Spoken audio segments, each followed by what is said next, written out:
like a Hellcat.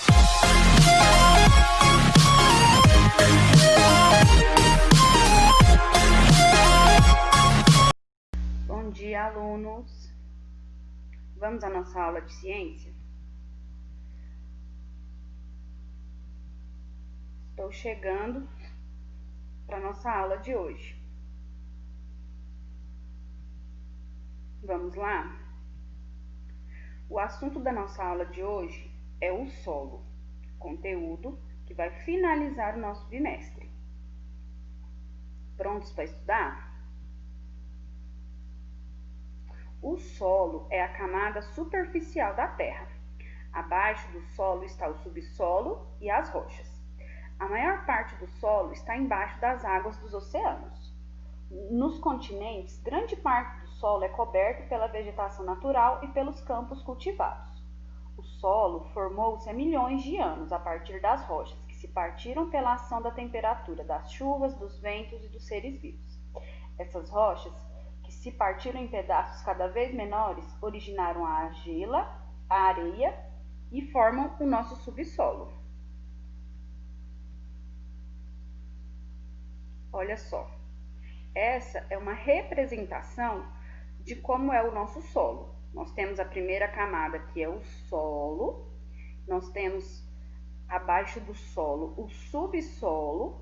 E abaixo do subsolo nós temos a rocha inteira ou rocha-mãe.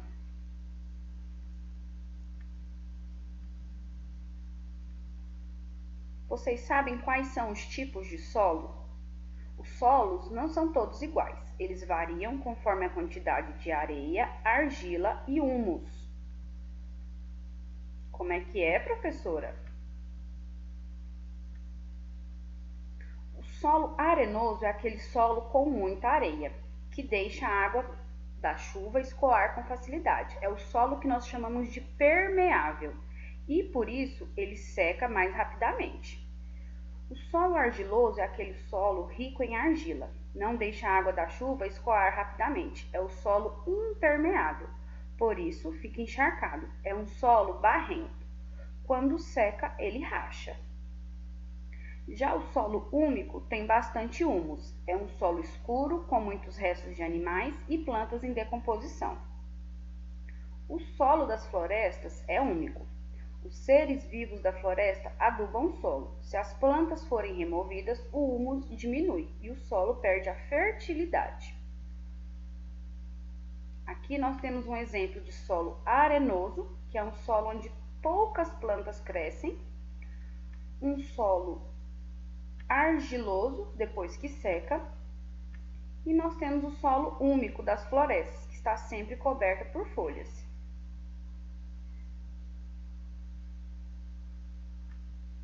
O melhor solo para a agricultura é o solo composto de areia e argila na quantidade certa.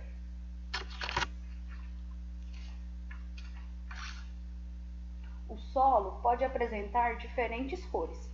Essa coloração depende do tipo de substância que o compõe.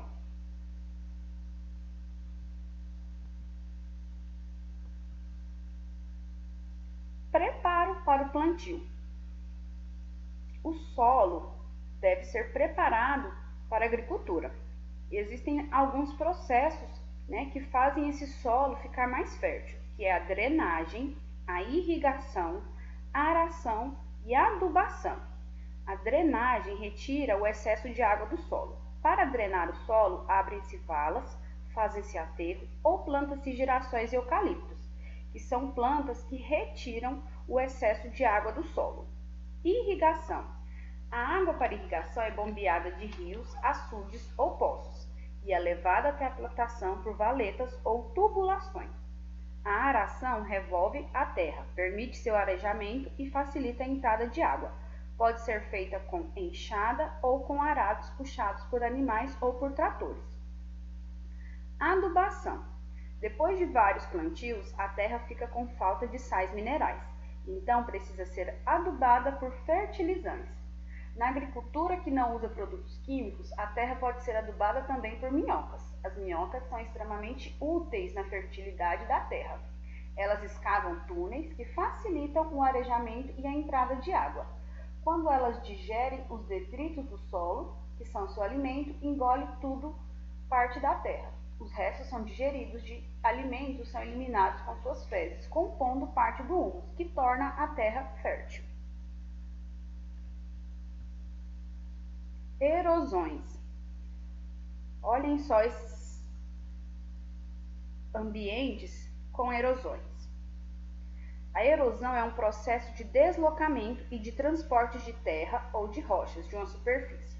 A erosão pode ocorrer por causa de fenômenos da natureza, como a água do mar, a ação dos ventos, das chuvas ou pela ação do homem.